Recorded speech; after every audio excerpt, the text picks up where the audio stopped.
सीखेंगे कि mobile apps कौन-कौन से होती हैं और इनका उपयोग कहाँ-कहाँ पे होता है। आप इससे पहले पार्ट 1 टू पार्ट 8 का वीडियो देख चुके होंगे, उम्मीद करते हैं।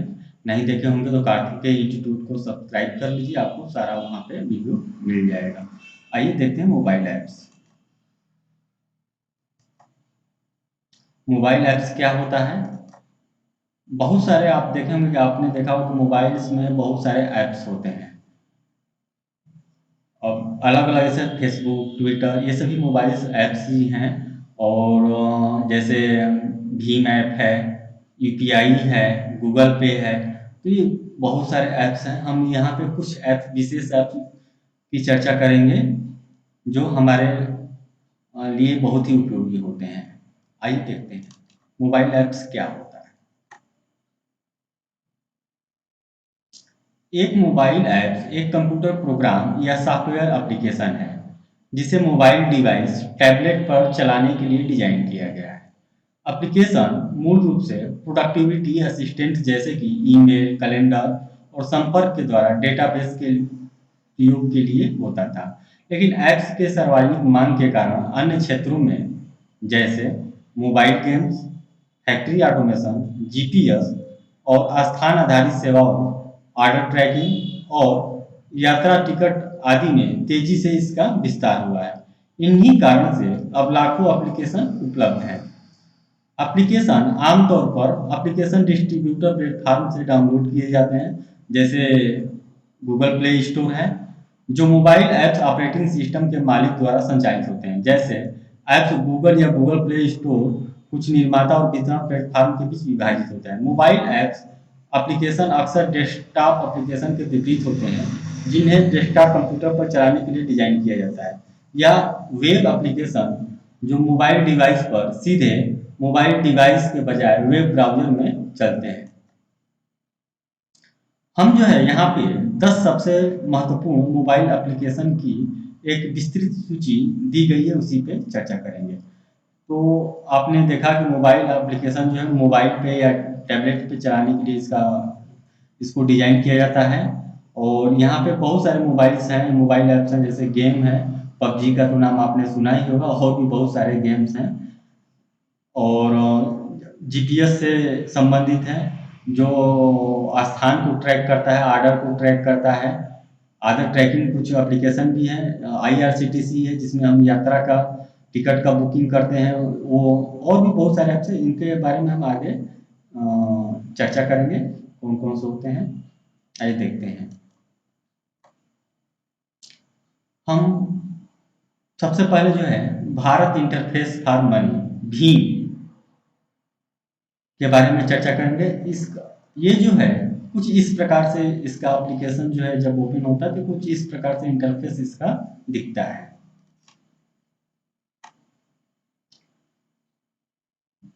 यह ऐप जो है एक यूनिफाइड पेमेंट इंटरफेस है और इसे national payments corporation of India द्वारा विकसित किया गया था। इसका नाम भीमराव अंबेडकर के नाम पर रखा गया है और इसका विकास उद्देश्य सीधे बैंकों के माध्यम से ई भुगतान की सुविधा देना और 2016 के भारतीय नोटबंदी के तहत कैशलेस लेन देन की दिशा में अभियान चलाना था।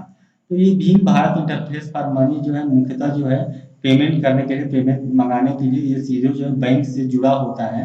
ये इसमें जो ई भुगतान की सुविधा मिलती है और इसका यूज जो है 2016 में जब नोटबंदी हुआ था तो उस समय जो है इसमें इसका जो है इसको लॉन्च किया गया था ताकि आसानी से लेन देन हो सके। अगला जो है हमारा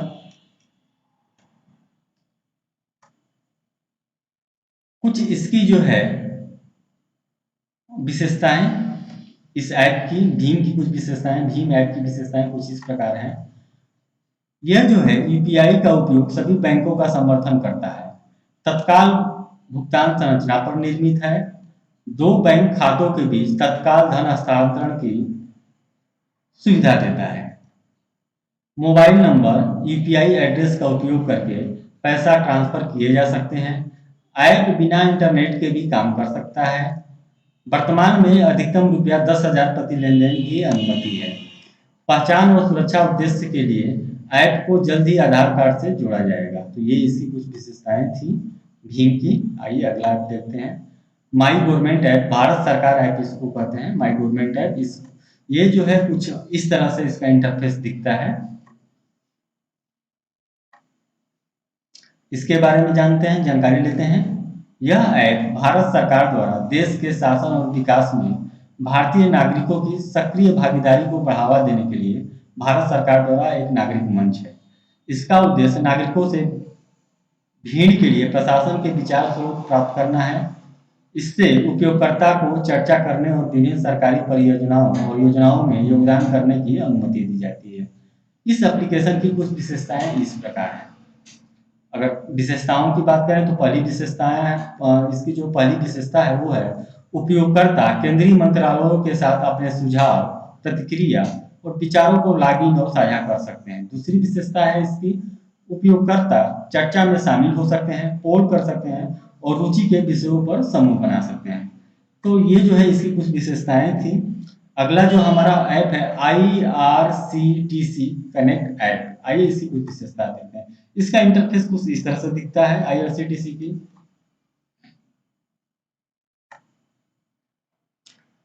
भारतीय रेलवे ने हाल ही में लोगों के लिए टिकट बुकिंग प्रक्रिया को आसान बनाने के लिए एंड्रॉयड ऐप लॉन्च किया था। इसकी विशेषताएं कुछ इस प्रकार हैं। उपयोगकर्ता ट्रेन टिकट सर्च और बुक कर सकते हैं। उपयोगकर्ता टिकट देख और रद्द कर सकते हैं। ऐप हाल ही में जोड़े गए यात्री विवरण को बरकरार रखता है। नए उपयोगकर्ता सीधे ऐप से पंजीकरण कर सकते हैं। यह आपको आने वाली यात्राओं को भी सचेत कर सकता है। अगला जो है हमारा digi locker app. Digi locker का मतलब है डिजिटल लॉकर। ये डिजी लॉकर ऐप का इंटरफेस कुछ इस तरह से दिखता है। आइए इसके बारे में थोड़ी सी जानकारी लेते हैं। यह ऐप जो है भारत सरकार द्वारा संचालित एक डिजिटल लॉकर सेवा है जो भारतीय नागरिकों के कुछ आधिकारिक दस्तावेजों को क्लाउड पर संग्रहित करने में सक्षम बनाती है। सेवा का उद्देश्य भौतिक दस्तावेजों को अपने साथ ले जाने की आवश्यकता को कम करना है और सरकार की डिजिटल इंडिया पहल का हिस्सा बनना है। 1 GB स्टोरेज स्पेस उपयोगकर्ता को सरकारी एजेंसियों, शिक्षा प्रमाण पत्र, पैन कार्ड, ड्राइवरी लाइसेंस, वाहन स्वामित्व दस्तावेजों और कुछ अन्य दस्तावेजों द्वारा जारी किए गए पहचान पत्र को स्टोर करने की पेशकश की जाती है। डिजी लॉकर का उपयोग करने के लिए उपयोगकर्ताओं के पास आधार कार्ड होना आवश्यक है। साइन अप के लिए आधार कार्ड नंबर और आधार प्राप्त मोबाइल नंबर पर भेजे गए वन टाइम पासवर्ड को दर्ज करना होगा। बाद के लॉगिन के लिए उपयोगकर्ता अपना पासवर्ड सेट कर सकते हैं या खाते को फेसबुक या गूगल से लॉगिन कर सकते हैं। तो डिजिटल लॉकर ऐप जो है सीधे सीधे हमारे डॉक्यूमेंट को डिजिटली स्टोर करने की सुविधा देता है। इसमें जो है स्पेस जो है 1 GB होती है और इसमें जो है हम अपने सारे आवश्यक दस्तावेजों को स्टोर कर सकते हैं और इस ऐप में रख सकते हैं, जिससे जरूरत पड़ने पे हम इसको डिजिटली दिखा सकें। अगला ऐप है वोटर हेल्पलाइन ऐप, मतदाता हेल्पलाइन ऐप। इसका इंटरफेस कुछ इस तरह से दिखता है। इसमें क्या क्या करते हैं आइए इसकी जानकारी लेते हैं। देश में एक सक्रिय लोकतांत्रिक नागरिकता के निर्माता के निर्माण के अपने निरंतर प्रयासों को आगे बढ़ाते हुए भारत के चुनाव आयोग ने चुनावी व्यस्तता की संस्कृति को विकसित करने और सूचित और नैतिक मतदान निर्णयों के लिए एक मोबाइल ऐप का उद्देश्य पूरे देश में मतदाताओं की सेवा और सूचना वितरण का एक बिंदु प्रदान करना। सीधे सीधे हम कह सकते हैं इस ऐप के बारे में, ये जो है वोटर ऐप जो है मतदाता को जानकारी देने के लिए बनाया गया है। इसमें मतदाता से संबंधित हर तरह से शिकायत और सूचना को जो है इसमें दर्शाया जाता है। इसकी विशेषताएं कुछ इस प्रकार हैं।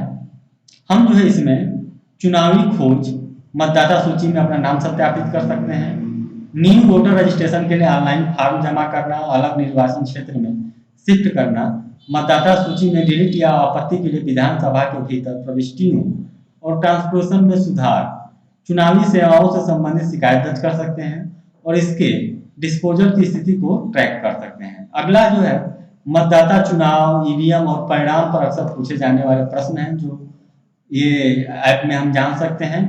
मतदाता और निर्वाचन अधिकारियों के लिए सेवा और संसाधन के बारे में हम जान सकते हैं। अपने क्षेत्र में चुनाव कार्यक्रम का पता लगा सकते हैं। सभी उम्मीदवार, इनकी प्रोफाइल, आय विवरण, संपत्ति, आपराधिक मामले खोजे जा सकते हैं।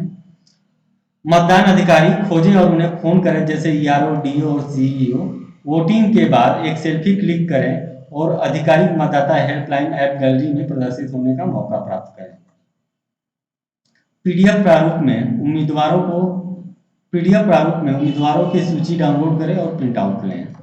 अगला जो है हमारा ऐप है गर्व, ग्रामीण विद्युतीकरण ऐप। इसका इंटरफेस कुछ इस तरह से दिखता है। यह ऐप जो है इलेक्ट्रिसिटी, विद्युतीकरण से संबंधित सारी जानकारी हमको अपने पोर्टल पे प्रदान करता है। आइए इसके बारे में थोड़ी सी जानकारी लेते हैं। यह ऐप किसी को भी वास्तविक समय के डैशबोर्ड के माध्यम तक भारत में ग्रामीण विद्युतीकरण की प्रगति को ट्रैक करने की सुविधा देता है। जीवीए द्वारा रिपोर्ट जीएआरबी ऐप के माध्यम से अधिकारियों के साथ साथ जनता के बीच साझा की जाती है।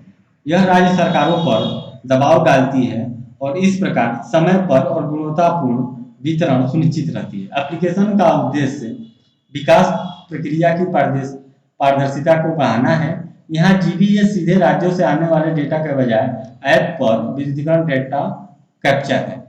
एप्लीकेशन की विशेषताएं कुछ इस प्रकार होती है, यानी गर्व की विशेषताएं कुछ इस प्रकार हैं।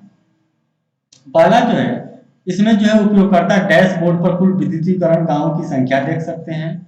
डैशबोर्ड बहुभाषी है और इस प्रकार उपयोगकर्ता के अनुकूल है। वे यह भी देख सकते हैं कि किन गांवों में विद्युतीकरण किया जाएगा। किसी विशेष गांव की प्रगति की स्थिति भी जांची जा सकती है। लक्ष्य की प्रतिशतता को पूरा करने के लिए बचे दिनों की संख्या के अनुसार डेटा प्रदर्शित करता है। तो ये इसकी कुछ विशेषताएं थी गर्व की। अगला जो है एम पासपोर्ट सेवा। हम पासपोर्ट से संबंधित सारी जानकारी इसमें रखते हैं। इसका इंटरफेस कुछ इस तरह से दिखता है। पासपोर्ट सेवा परियोजना भारत सरकार के विदेश मंत्रालय के काउंसलर पासपोर्ट और वीजा विभाग द्वारा कार्यान्वित की जा रही है, जिसका उद्देश्य सुविधाजनक और पारदर्शी तरीके से भारतीय नागरिकों को पासपोर्ट से संबंधित सेवाएं त्वरित गति से प्रदान करना है। यह राष्ट्रीय ई गवर्नेंस योजना के तहत भारत सरकार की सबसे बड़ी योजनाओं में से एक है, जिसे टाटा कंसल्टेंसी सर्विसेज के साथ सार्वजनिक निजी साझेदारी मोड में निजी भागीदारी के रूप में निष्पादित किया जा रहा है। यह परियोजना भारत भर में 77 पासपोर्ट सेवा केंद्रों के माध्यम से पहले से ही परिचालन है और नागरिकों की सेवा कर रही है। सार्वजनिक सेवाओं को मोबाइल सक्षमता प्रदान करने के उद्देश्य से एमईए ने पासपोर्ट प्रदान करने में विभिन्न चरणों पर, जैसे पासपोर्ट सेवा की स्थिति ट्रैकिंग, पासपोर्ट सेवा केंद्र की सामान्य जानकारी आदि, स्मार्टफोन उपयोगकर्ताओं के लिए विभिन्न प्रकार की सेवाओं की पेशकश करने के लिए एक मोबाइल एप्लीकेशन एम पासपोर्ट सेवा लॉन्च किया गया है। अधिक जानकारी उनकी आधिकारिक वेबसाइट www.passportindia.gov.in से प्राप्त की जा सकती है। File RTI, right to information, RTI का फुल फॉर्म होता है। आइए देखते हैं इसके बाद। इसका इंटरफेस कुछ इस तरह से दिखता है। आइए इसके बारे में कुछ सामान्य जानकारी लेते हैं। आरटीआई सूचना का अधिकार अधिनियम किसी भारतीय नागरिक को सरकार से जानकारी प्राप्त करने की अनुमति देता है। आरटीआई अधिनियम सभी 29 राज्यों और 7 केंद्र शासित प्रदेशों के लिए लागू है। आरटीआई का निम्नलिखित तरीकों से उपयोग कर सकते हैं। संक्षेप में, आरटीआई का उपयोग किसी भी सरकारी कार्यालय में दर्ज की गई किसी भी जानकारी को प्राप्त करने के लिए किया जाता है। कुछ अपवाद है, जैसे कोई कुछ भी नहीं पूछ सकता, जो राष्ट्रीय सुरक्षा के लिए एक प्रिंट है या किसी व्यक्ति विशेष के लिए बहुत व्यक्तिगत है।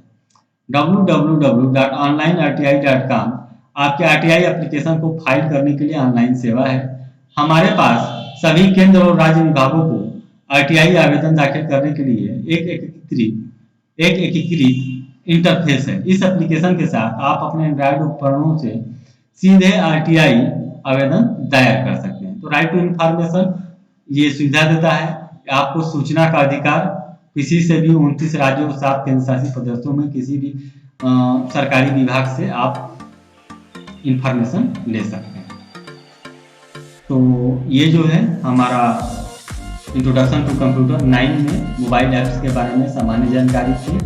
आगे की अगर इससे पहले की सारी जानकारी आपको चाहिए तो इंट्रोडक्शन टू कंप्यूटर पार्ट 1 से पार्ट 8 में आप एक एक पार्ट देख सकते हैं। आप कार्तिकेय इंस्टीट्यूट या Kartikeya institute of information technology को सब्सक्राइब कर लीजिए, बेल आइकन पर क्लिक करिए ताकि आपको नोटिफिकेशन मिलता रहे। अगर आपको पसंद है तो लाइक कीजिए। अगर आप किसी और को बताना चाहते हैं कि कुछ सीखने में मदद हो तो आप उसको शेयर कीजिए। कुछ कहना चाहते हैं तो कमेंट कीजिए। Thank you.